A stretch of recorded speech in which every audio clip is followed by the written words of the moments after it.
Sa video na ito, dadalhin ko kayo sa isang lumang dormitoryo sa loob ng isang Catholic school kung saan may mga kwentong nakakakilabot na nagkukubli sa mga lumang silid.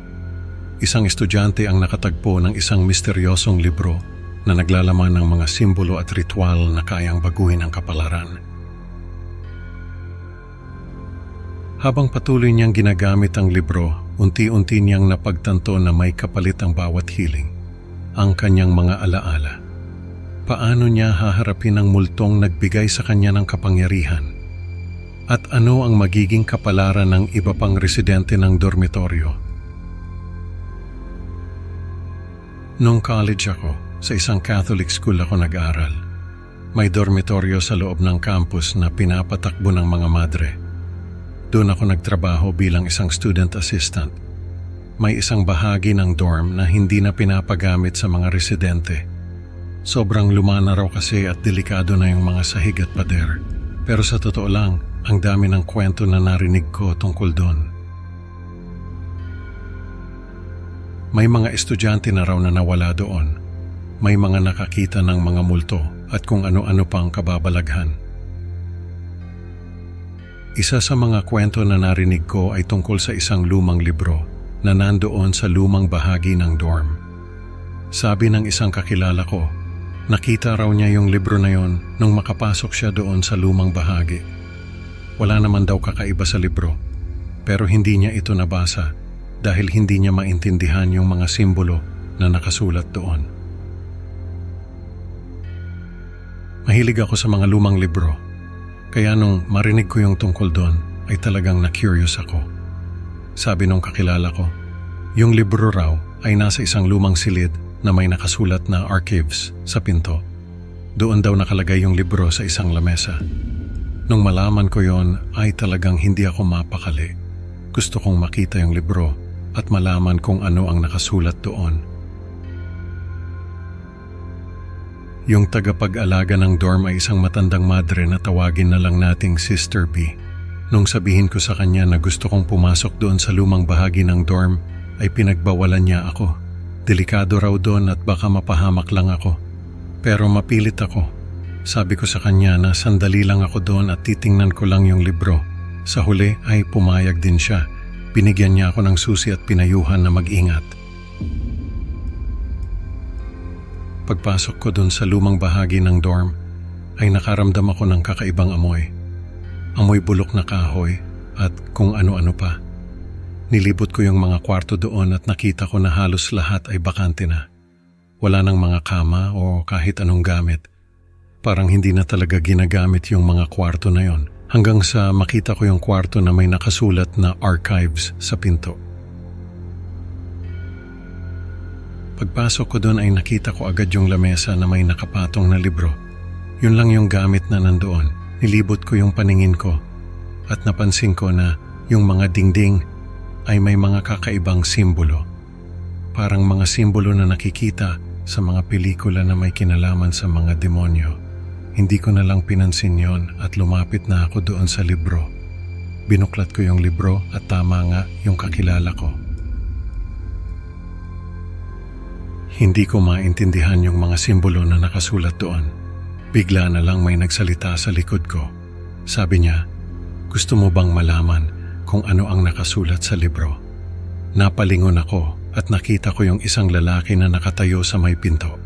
Hindi siya mukhang multo pero alam kong multo siya dahil hindi ko siya nakita nung pumasok ako doon.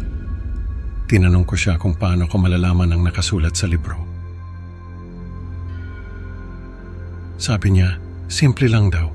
Kailangan ko lang daw na magbigay sa kanya ng isang patak ng dugo at ipapakita niya sa akin ang nilalaman ng libro. Nung mga panahon na yon, ay hindi ko naisip na delikado yung alok niya. Ang nasa isip ko lang ay yung pagkamausisa ko sa libro. Kaya pumayag ako sa gusto niya. Kumuha ako ng blade sa bulsa ko at kinilitan yung daliri ko. Isang patak ng dugo ang tumulo sa sahig. At nakita ko na parang nasiyahan yung lalaki. Bigla na lang nagbago yung itsura ng libro. Yung mga simbolo ay naging mga salitang Tagalog. Natuwa ako at sinimulang basahin yung libro. Doon ko nalaman na yung libro ay tungkol sa kung paano baguhin ang kapalaran ng isang tao. May mga ritual na nakasulat doon na kapag ginawa mo ay mababago mo ang kapalaran mo. Sinubukan ko ang isa sa mga ritual na nakasulat doon. Kailangan ko lang daw na kumuha ng isang buhok ko at sunugin yon habang iniisip ko ang gusto kong mangyari. Sinubukan ko yon at naisip ko na magkaroon ng 100 pesos sa bulsa ko.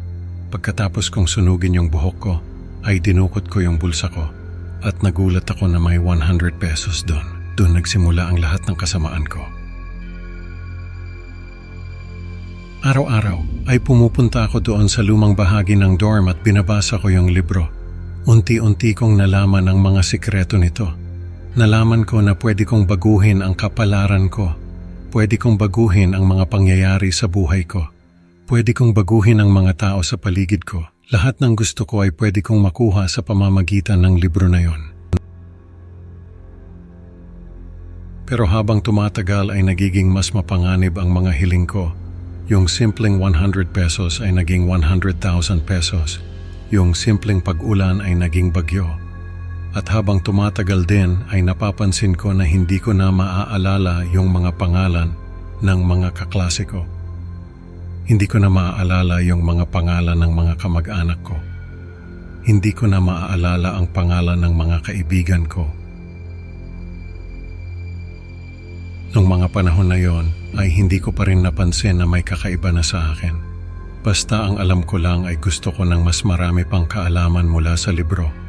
Hanggang sa isang araw ay tinanong ako ng multo kung ano pa ba ang gusto kong malaman. Sabi ko sa kanya, gusto kong malaman lahat ng nakasulat sa libro. Sabi niya, ay kailangan ko raw na magbayad. Ano raw ang babayaran ko sa kanya? Naisip ko na wala naman akong pera o kahit anong bagay na pwede kong ipambayad. Kaya sabi ko, ay wala akong maibabayad sa kanya.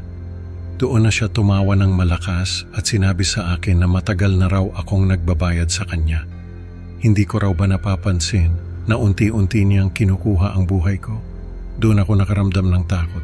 Tinanong ko siya kung ano ang ibig niyang sabihin. Sabi niya ay unti-unti niyang kinukuha ang mga alaala ko. Kaya hindi ko na maalala ang mga pangalan ng mga tao sa paligid ko. Doon ko lang na-realize na isang bitag ang libro na yon. Na ang multo na nasa harapan ko ay niloloko lang ako. Nagsisigaw ako at sinabing ibalik niya ang mga alaala ko. Pero sabi niya ay wala na raw akong magagawa. Nakuha na niya ang mga alaala ko at hindi na niya yon maibabalik. Doon ako nagalit. Sinugod ko siya at sinuntok. Pero parang hangin lang siya na naglaho. Tumakbo ako palabas ng lumang bahagi ng dorm at nagkulong sa kwarto ko. Doon ko na-realize na unti-unti na akong kinukuha ng multo na yon. Pero hindi ako papayag. Hindi ako papayag na makuha niya ang buong buhay ko. Kaya nagdasal ako ng nagdasal. Humingi ako ng tawad sa Diyos sa kasalanan ko at nagmakaawa na tulungan ako. Hindi ko na alam kung ilang araw akong nagkulong sa kwarto ko. Pero nung lumabas ako ay nalaman ko na si Sister B ay natagpuan sa lumang bahagi ng dorm. Patay na siya at wala nang laman yung katawan niya. Parang isang sapin lang ng balat ang natira sa kanya. Doon ko naisip na baka si Sister B ang napagdiskitahan ng multo dahil sa hindi ako lumalabas ng kwarto. Hanggang ngayon ay hindi pa rin ako mapakali sa nangyari kay Sister B. Kung hindi dahil sa akin ay hindi siya mamamatay ng ganoon. Isang araw ay may lumapit sa akin na bagong residente ng dorm. Tinanong niya ako kung anong meron doon sa lumang bahagi ng dorm. Dahil na-curious daw siya. Nung marinig ko yon ay kinabahan ako at sinabihan siya na huwag siyang papasok doon. Pero hindi ko alam kung nakinig ba siya sa akin. Sana lang ay nakinig siya. Dahil kung hindi ay baka siya naman ang mabiktima ng multo na nandoon. Sana ay magsilbing babala ito sa mga residente ng dorm na yon. Alam ko na hanggang ngayon ay isa pa rin ito sa mga bulong-bulungan sa loob ng dorm. Sana ay hindi na maulit pa ang nangyari sa akin. Ang moral ng kwento ay simple. Ang pagnanasa sa kapangyarihan ay may kapalit na hindi natin kayang bayaran. Ang estudyanteng ito ay natutunan na ang bawat hiling ay may katumbas na alaala. Maraming salamat sa pakikinig mga ka-Creepy Pinoy. Huwag kalimutang mag-like at subscribe para sa mas marami pang nakakakilabot na kwento. Can't wait to see you on the next upload. Tandaan, sa bawat sulok ng dormitoryo may lihim na naghihintay. Hanggang sa muli, ingat at huwag magpapadala sa tukso ng mga lumang libro.